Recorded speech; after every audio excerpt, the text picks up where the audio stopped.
Let's talk about how to do deals in this type of economy. Because right now, Q3 is coming up. It's literally right around the corner. We're in late March right now. First and foremost, you need to be finding higher quality deals. Let's break down what that looks like. That means you're calling individuals who are older, right? Because if we just talk about a category, if we just categorize all the individuals who are more likely than not to sell for a fair and reasonable price where you can transact, what does that type of person look like? Drop it in the chat box. I want to hear from you guys. What does a motivated seller look like? We have Sagi who says retiring. Rob says divorce. Cool. What else? Han says divorce, death, or foreclosure. Okay. We see health issues, relocating. Cool. What else? This is all life events. Love it. Cool. We all can kind of get a rough idea of life events, which would cause them to sell. Love this. Great. What else? Now tell me more about the avatar specifically, the person specifically. You're saying urgent to sell, but I'm saying like I want you to describe the person though, not what's happening to them. I want you to describe the person. Are they old or young? How long have they owned the property for? Obviously, we're saying old. Everyone's saying old in the chat. Okay, baby boomers. Cool. Inheritance, cool. Great. So we know that they're older. Wonderful. How long do you think they've owned the property for? Do you think they just bought it 2, 3, 4 years ago? What do you think is more likely the scenario that they're willing to sell the property for a fair and reasonable price? How long do you think they've owned it for? 10 plus years, 15 plus years, decades. So if we look at Reonomy for a second, that means every time you're pulling a lead list, guys, right? We're looking as not sold within minimum 10 years. Minimum. Okay. So we're either hitting not sold in the last 10 years, or we're going to custom and we're dropping this down to 10 years, by the way, would be 2015, 15 years, 2010, 20 years, 2005, 25 years, the year 2000. So if we go to 25 years, has not sold in the last 25 years, and we clicked on likely to sell properties. And by the way, we can even see when they last sold. Look at this. When they last sold, a lot of them, the majority, over about 100,000 properties sold for under 25 bucks a foot, which is insanity. Because obviously 25 years ago, right, or longer, these properties weren't as expensive, clearly. So it's like, okay, someone give me a state. Who wants to give me a state real quick? Give me a state. North Carolina. North Carolina, awesome. 1,230 properties. Hasn't sold in 25 years in North Carolina. Likely to sell, yes, which, by the way, I'm telling you, this is not always accurate, but sometimes it is. I think that they do a fairly good job. 1,230 properties, right? And just to be, if you want to continue to break it down a little bit more, you can go, not by units, sorry, for industrial, we're going to do by square foot. Obviously, you can do over 10,000 feet if you wanted to. I'm going to move this over. We got 335 here. Obviously, there's going to be a lot of smaller properties involved. So obviously, you're going to probably want to call probably a little bit larger properties, hence the 10,000 square foot minimum. So here you go. I would even maybe get rid of the likely to sell. Yes, you're at 4,000, right? You can even go larger if you wanted to. The point is this list, especially if you go back here and go to sales and then you blend it in with properties that have sold for less than like 50 bucks a foot. Start here, guys. Industrial, there's 1,367 properties. Start here. Great freaking list to pull. We want to start calling people who are older. Baby boomers, guys. Do you understand the amount of baby boomers goes up by 10,000 freaking people a day? The statistic is 10,000 people a day turn 65, which means there's a lot of people who own real estate and have owned real estate for a long time, which means there's an opportunity for us to capture those individuals who would like to sell. Take full advantage of it. I think this is going to be the biggest opportunity in the real estate market right now, is targeting older individuals, people who have owned their properties for 25 plus years, do 2000 or earlier. These people are guaranteed to be basically 60 plus years old. You can even go into here. You can go to owners. You can go to person, includes a phone number. Right, we're down to 436. This list is this is going to be your opportunity right now. And you can do this for multifamily, you can do this for retail, you can do this for industrial, you can do this for every asset class. Obviously, the only thing that changes is like if you're calling multifamily, you're going to get rid of 10,000 square foot minimum. Let's go to industrial, uncheck that box, multifamily general. And what we could do here, we can go to units, we'll do 10 minimum. All right, units are not always accurate, but let's just get rid of this. I would tell you to just do a tax bracket. So let's just say 10,000 bucks. Who has some questions about this process for a second? Who has some questions? I want to make sure there's as much clarity as freaking possible. Huge opportunity, guys. Target the properties that are owned by individuals who are older. Now, look, if you want to, let's say we refresh this. Let's clear this all out. Okay, let's go to filters. Sure, you can go to distressed. You can go to properties that are on the CMBS watch list. I'm telling you right now, my team has called a ton of these. They're not always exactly perfect. It doesn't mean that they didn't just refi 15 days ago, okay? Because sometimes it takes at least 2, 3, 4 weeks to update. However, what you can do is that you can do currently on the CMBS watch list and larger properties. If you want to call it larger properties, this could be a very lucrative opportunity for you if you find people who actually are still struggling to refi, okay? Which there's plenty of them, by the way.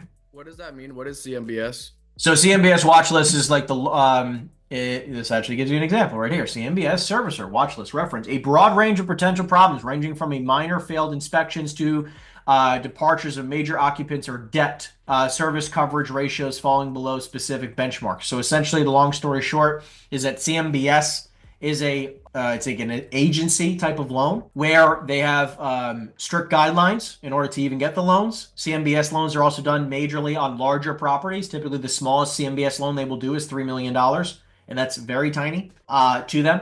So it's a lot of larger loans. And this is basically just stating there is something wrong with their loan. It does not mean that they are in default. It does mean that there's something has happened where CMBS has put them on a watch list to say, hey, there's a little bit of an issue here or a potential issue.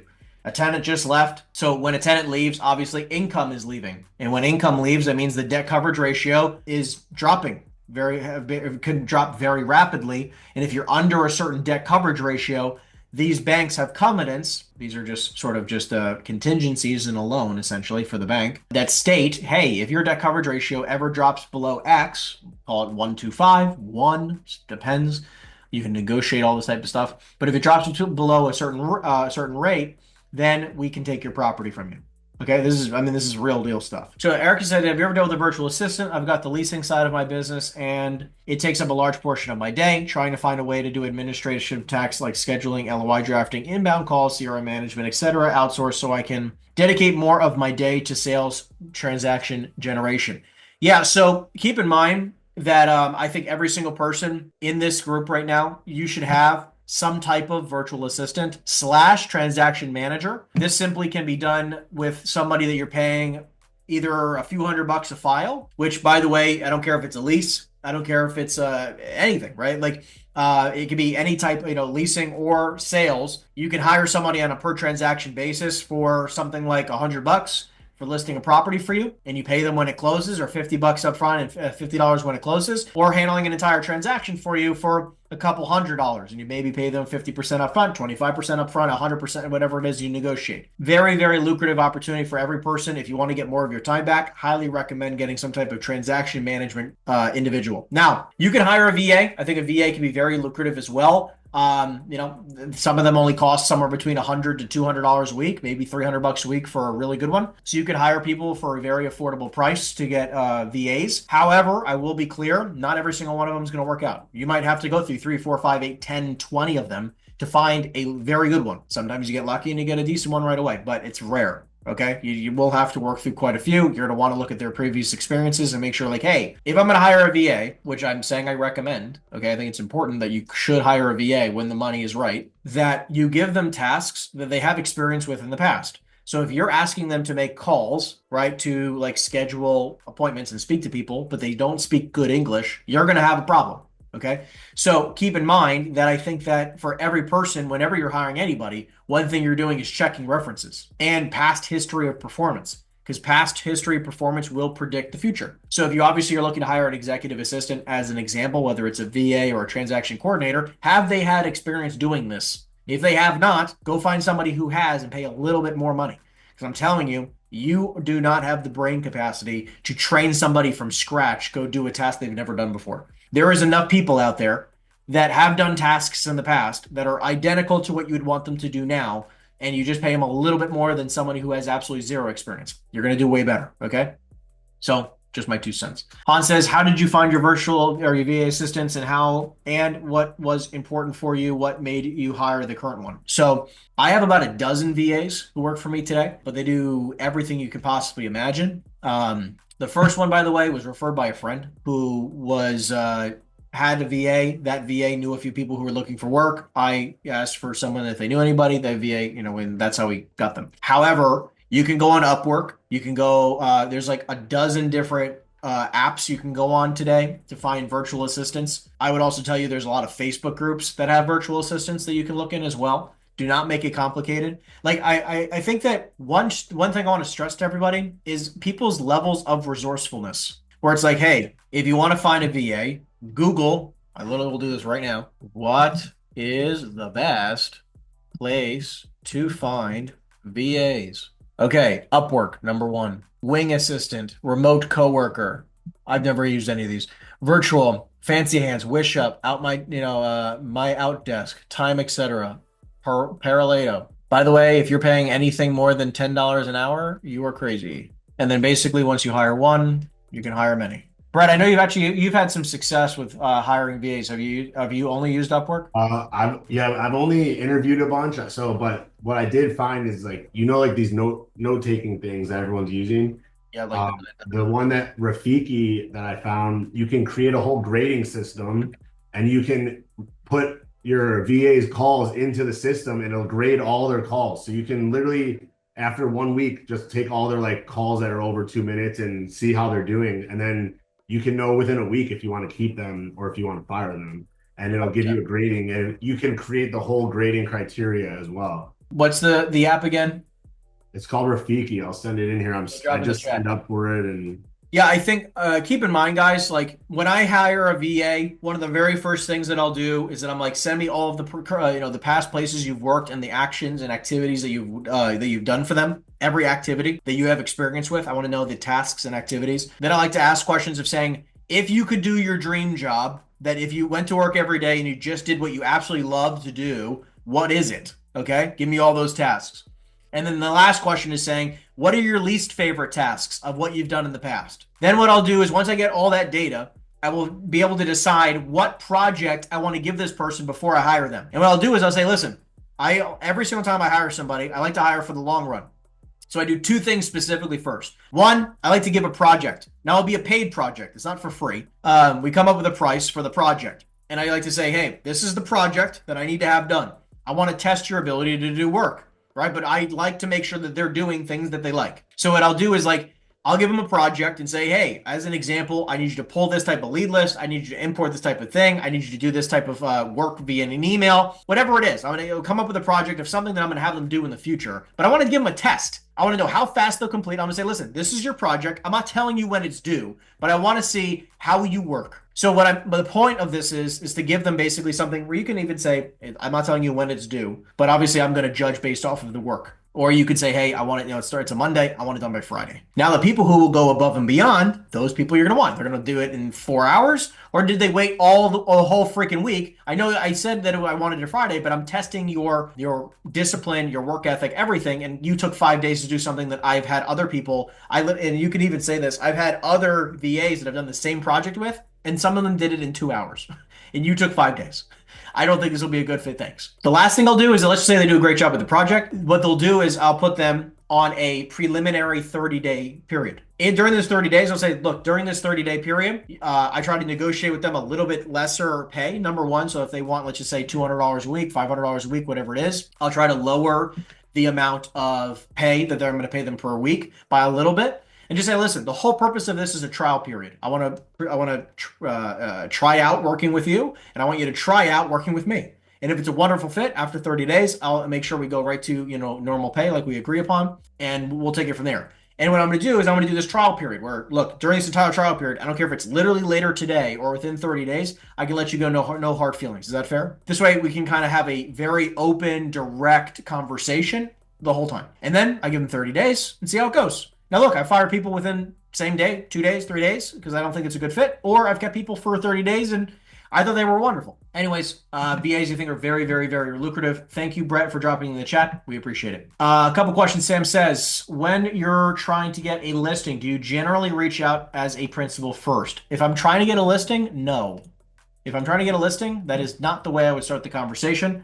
I would call as a broker. Number two, do you send mailers to LLCs or personal addresses, and is there a service you recommend? My buddy does $100,000 a month in mailers, so I will find out what website he uses or software he uses, okay? I'll ask him, because I don't do mailers. I'm a big cold caller, obviously, you can tell. Number three, any tips in add value follow-up, 30, 60, 90 days outside of the checking in. So guys, what I would like to do here is that if you can, there you go, George. Thank you for dropping in the chat. I appreciate that. Letterprinting.net. There's a bunch of them. I mean, there's literally tons of different mailers. I just want to find out what my buddy uses.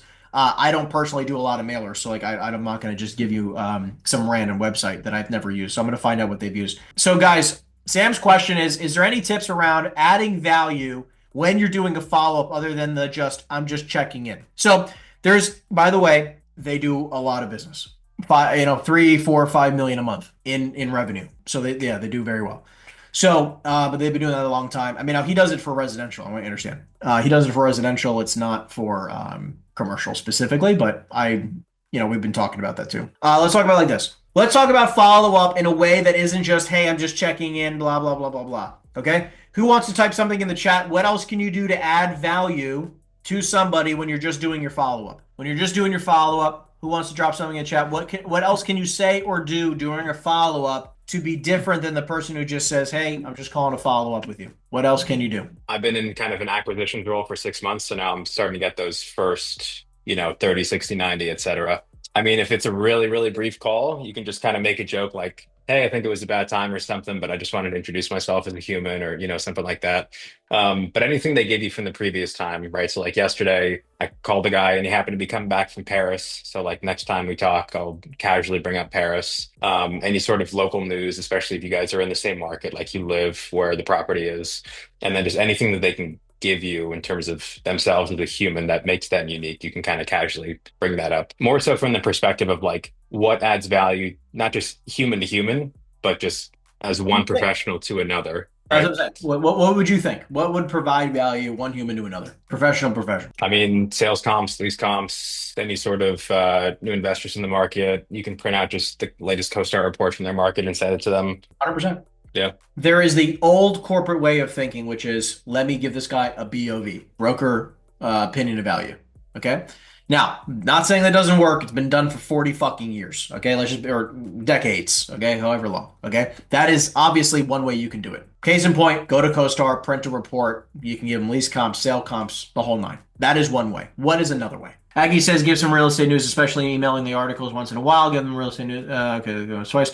Julie says, send valuable information, articles, newsletters, comps, call and offer that to help them with anything that you might need. Agreed. Robert says, there's a new listing down the road. It might be a gauge to value your property. Would you like to know more information? Wonderful. What do you think I would tell you? What is like a really good piece of value that you could provide somebody? If they want to sell, they're interested in selling, they're just like, I need some time. Offer? I mean, there you go. Yes, 100%. Well, that kind of goes back to the first question that I was asking, right? In terms of it's a property that is stabilized, there's no value add, but it's a $15 to $20 million shopping center. Okay. I'm meeting with the owner next month. And the way I prefaced it was, hey, we'd like to buy your property, right? Which is true, but it's probably not a good fit for us. And how can we parlay that into a listing? So I don't know. I'm kind of asking you two questions at once, but yeah, but I'm saying like, look, yeah. Eric says an offer. Hans says, yeah, right, an offer. Right. The reason why I like submitting offers is what I like to use. I can use that as leverage on the broker side and be like, listen, nobody's going to get you more offers than me. Period. Nobody is going to get you more offers in this marketplace other than me. As you can see, over the last 6 weeks, you said you didn't want to sell it for whatever. I said, listen, no problem. I'm not going to bug you about selling it anytime before the 6-week mark. But do you mind if I have anybody who might want to give you an offer? I can get you an offer in writing. Can I do that for you? Yes. I will send this fucking guy 1 or 2 or 3 offers a week for the next 3, 5, 6, 8, whatever amount of weeks I got to send this guy offers. And I'll try to get as many true offers as I can, and a few might be from me, but I will send this guy offers. But the thing is that no one else will be able to compete with the guy who just sent this guy 15 offers in 6 weeks. What broker do you know gets 15 offers in every single property before it's even listed? I don't know of one. I know people who give 1 or 2, but I'm saying imagine giving this guy 2 or 3 offers every single week until he wants to list the property for sale.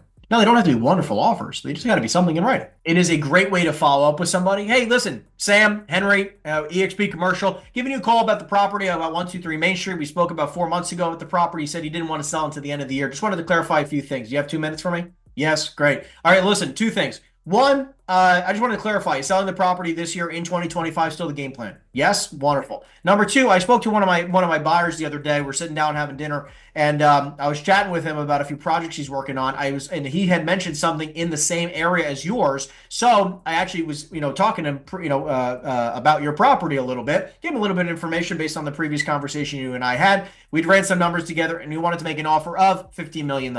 Imagine doing that every single time you speak to somebody. Right now, obviously, listen, I'm not saying if you're going to call this guy 3 times a week, you're not going to give him 3 offers, but you can because you're not going out to dinner that many times. You get my point. So I like to do a few different things when it comes to providing value, right? Number one is an offer. Number two is comps. Number three is I provide value in any other fashion that I possibly can. Did you need a management company? Did you need a contractor? Did you need an insurance broker? Did you want to, do X, Y, and Z? Any other way that you can provide value, wonderful opportunity. I don't know. Real estate news is kind of stupid. Listen, I own real estate. If you sent me an article about what's going on in Asbury, I'm going to read it. It doesn't really do much for me personally. Now, look, other people, maybe it is. I don't know. I just personally, if you send me an email of what's going on in other in towns where I own property, thanks.